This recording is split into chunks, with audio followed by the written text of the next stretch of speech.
we're going to go someplace else, and they came from someplace else, and we just did the deal here, we're going to leave.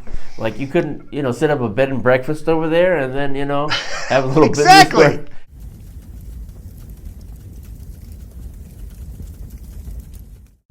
Hey, Internet.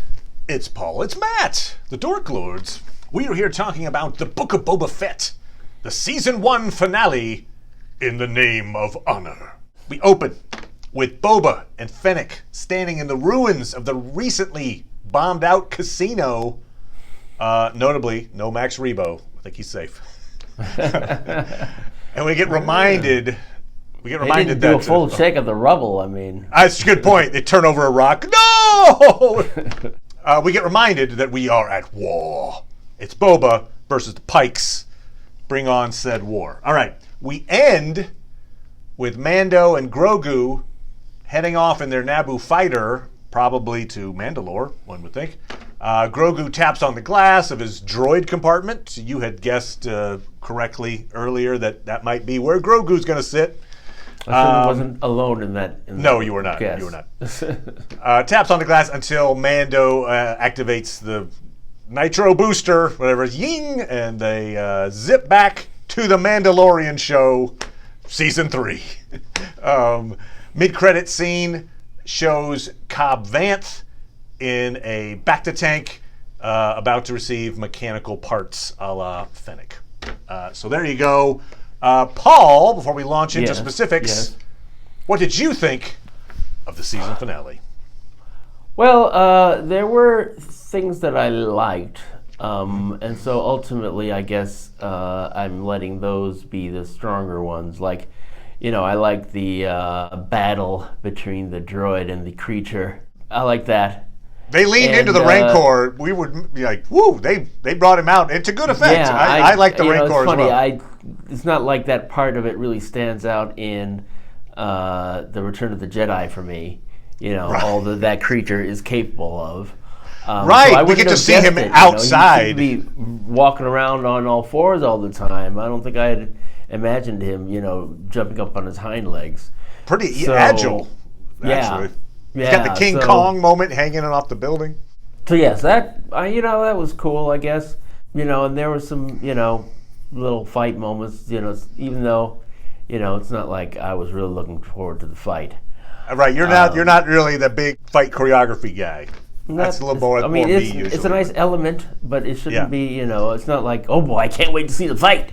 Mando and Boba using their jetpacks coming in. Yeah, that was a pretty cool. Decent moment, But it makes me think about the series as a whole, and I would have liked it to have been better. Best image, I think, best little frame was Grogu sleeping next to the sleeping Rancor. Yeah. I thought that was pretty cool shot. Yeah. Size matters not.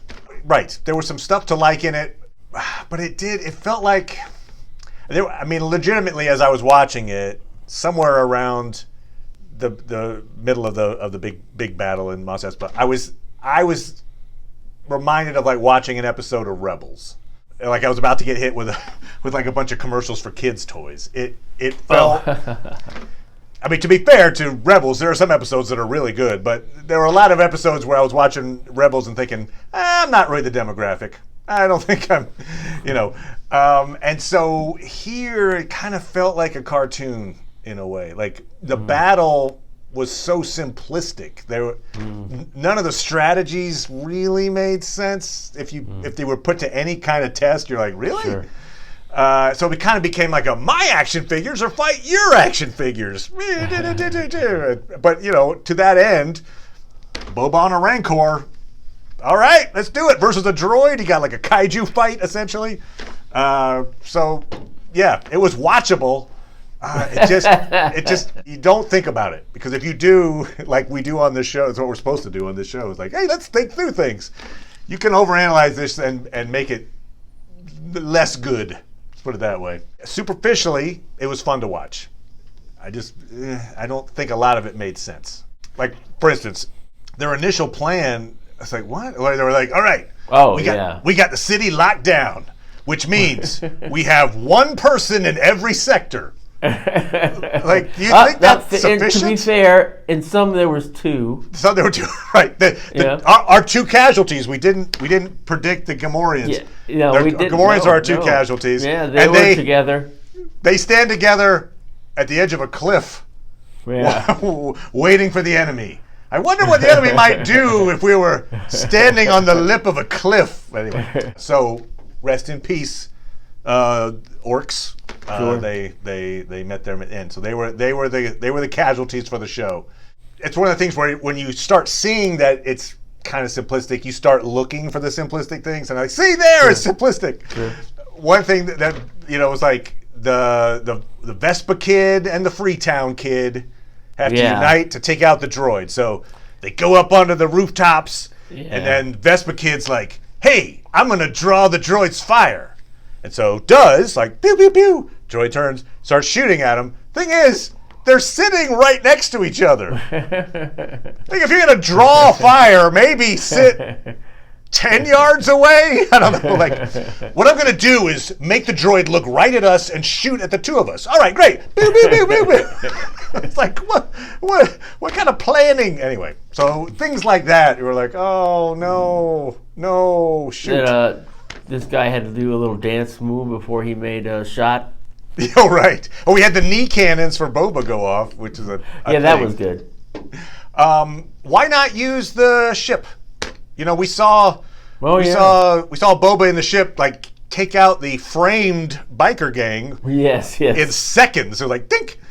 And we know he doesn't seem averse to collateral damage in the city, considering the Rancor pretty much laid waste to a lot of the town. So why not bring the ship out and, do some damage? Yeah, maybe if there was less Rancor, they could have done that. The amount that they spent on those other episodes too, by showing scenes that we didn't really need to see, about how the Mandalorians died, and the siege that happened to Grogu. But so Grogu, obviously, we were theorizing he might show up in time to assist in the battle, and he does. I didn't think I was gonna, show up until afterwards. I'm willing to admit I was wrong again. I imagined that, because I didn't think that, and I was right, that there were no formerly trained Jedi in that fight. Good point. Yes, you were right. I thought maybe Ahsoka. I thought Ahsoka would bring him over after everything was done, but no, they had to have him. They could have just had that Rancor finish, and then Boba come along and chill him out, and that would have been it. But no, he had to go crazy. Just right. Boba had to be distracted. Yeah. Grogu calm yet another creature. He's good at calming big creatures. Yeah. That's his trick. Whatever. That's the choice they made. They wanted to have that creature come back and everything. They did. I found it interesting. I mentioned how in previous episodes, Dave Pasquazi, the messenger from the mayor, is a Second City guy. And it didn't occur to me till I saw them together. But of course, Amy Sedaris is also a Second City person. So the 2 of them together, it was like, they've probably been together on stage at some point. I had to guess. And of course, then I think back, of course, Jon Favreau, Second City guy. So it's probably like a big connection of like a reunion of Second City folks. So Chicago, we were in this thing, for better or worse. But no Tuskens. I was kind of bummed about that. Yeah, it seemed like the only reference was he uses the gaffy stick to kill Cad Bane. Well, he mentioned that, and then Cad mentions the Nasty Pikes did it, which we predicted. That wasn't hard to predict, but yeah. So also that means is that Boba killed the wrong guys, and there's not really like a moment of like, oh man, I don't know, like there was no time for it. It was like, okay, move on. It would have been nice perhaps for him to not feel surprised, but to actually be like, that's why I did this whole thing. Yeah, those crappy ass Pikes. They could have tipped that hand. Like, I hear the Pikes are gonna come. And then they could have been preparing it for us. I feel like, they only mentioned the Pikes. That was, who cares about the fucking huts? I was trying to think about I was postulating a revenge motif. But apparently, no. Apparently, yeah. he did. He's like, no, I killed the bikers, so we're good. It's like, they could have been like, something bad is going to happen. He could have been predicting it all along, like, we've got to get together and fight this group. But no, they wanted it to be a surprise. And, and I don't know, they should have had Cad from the first episode, too. Just come and just sort of talk to him, and they could have established that they were opposed, but he's there to sort of check things out, and then, but no. Yeah. So it would have meant more when he maybe was killed. That's true. Nobody dies forever in this universe. No. Does look like he died, but yeah. Well, interestingly, there was a moment. It's when, Boba says something like, we need more reinforcements. And it's when he goes to get the Rancor. But in that moment when he leaves, I thought, Tuskens. This is where we bring the Tuskens in, and it's going to be this. Nope. No. So yeah, the Tuskens basically just they were useful in the beginning, just to tell this backstory and then move on. And like, oh man, it felt like they missed a chance there for a satisfying narrative that could have come in there. Interesting too, the very end. When, it's all over, Boba and Fennec are walking through the streets and, like, waving at everybody. Everybody's, like, bowing to them and stuff. And then Boba says, like, we're not cut out for this. And I'm like, agreed, but wait, what? What was the point of the show if that, it sounds like, in other words, so we should probably leave. I don't know, like, let's hand off the keys of the city to the Vespa gang. You think that's what they're saying, or? I don't know. It was an interesting comment to be like. I think they just wanted to have, a contrast with the type of character that everybody thought he was, with the type of person he is now. They just, should have been doing that work all along. Considering what all that stuff meant, I think now it looks like a waste of time. All the time that he spent with the Tusken Raiders. Did you need that many episodes of him having flashbacks? Did you need? Well, also, think about this choice. We talked about it last week, but now that we've seen that, yes, indeed, I don't have to eat candy because Grogu chose to come back to Mando. Now that that's actually happened, it does really minimize the impact of the end of Mandalorian Season 2, right? Like, it's like, I gotta give my kid up. Oh man. But it's the right thing to do. The reason I would say that wouldn't be the case is, you could have had some scenes where Ahsoka Tano was training him, but okay, fine, you had him go off with Luke Skywalker, and it still seems like a bullshit, choose one or the other stupid thing. But he got a little training. And then went back to, and that's what we're used to, right? Because Luke, he got a little bit of training before it was like, oh, my friends, I have to run off to save them. Of course, he got his hand cut off, and he requiring to be rescued by his friends. But yes, what I had envisioned was that there'd be at least some period of time in Season 3 of Mandalorian where they were separated. Mando's going on his own way. Grogu's apart from him. And what they did here is they basically used the Boba Fett show to make sure that, hey, come Mando Season 3, Episode 1, they're already together. Nope. Yep. No need to even worry about having a break. And you're like, wow, okay. I heard some people talking about the confusion that some people might have felt if they only watched the first couple of episodes of Boba Fett and decided, nah, it's not for me. That if they took up Season 3 of Mandalorian, then they'd be like, huh? What happened? Right. You're absolutely right. Really, it's only an episode and a half you have to watch. So, or I guess you could really, stickler, just do the last 3 episodes and you'd be good. Yeah, Cobb Vanth is not dead. We guessed he wasn't, although it seemed like the town thought he was. But anyway, he's going to be mechanical marshal. So we're left with Boba's running things. Is he a crime lord? One of the things that they made a choice on, which maybe that's something they're going to explore the next season, though I doubt it. It doesn't seem like they're up to the task. But the whole last minute, oh yeah, we'll stop the spice trade for the whole planet. Right. It's like, it seems like a reasonable thing to okay, no, we're going to keep it out of this town because they don't like it. But this whole like, oh, we won't do it at all. Is that what kind of crimes are they protecting themselves from? Right. Also, if you're a crime lord, I mean, is he just anti-drugs? Period. Is he going to be? Is there some crime he's going really, to allow? Like, it makes you think of The Godfather, where he was like, we don't do that kind of business. Right, like, okay. Oh, yeah? I guess we just had a bloodbath here, but he wins. He doesn't have to carry drugs. Well, also, I get obviously this show in particular, but also The Mandalorian, leans really heavily into Westerns, and fine, got it, and to good effect in a lot of ways. But the one thing that the show conveniently forgets is they think about the Western like, oh, it's guys on horses and trains and people walking through the desert. Yeah. There are spaceships. So, for instance, hey, don't come through my territory with that spice. Okay. Whoop, boop. Like, you just fly over it and land where you want to sell your drugs and then fly away. You never have to go through anyone else's territory except the people that want your drugs. I don't know.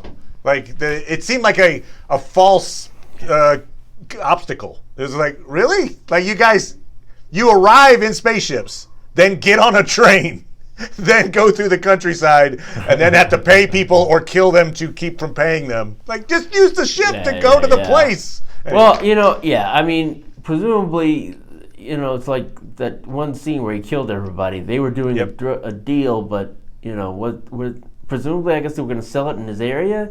Otherwise, they were just using it as a drop site, like, we're going to go someplace else, and they came from someplace else, and we just did the deal here, and we're going to leave. Like, you couldn't, set up a bed and breakfast over there, and then, have a little exactly. business. I mean, because I believe it is factual to say that the spice is not being mined on Tatooine. That's in Kessel. Yeah, right. The Kessel Run. You got to get the spice from there, and then you come and sell it to places. So it's not like, oh, we have to be in this spot to mine it. No, you could be anywhere on the planet selling this stuff. Anyway, it's just kind of like, But so to your point, why stop? And I assume that spice isn't like the Dune universe where they need it in order to travel in hyperspace. Pilot the planes. Yeah. Yeah, I don't think that's true. So it really is just.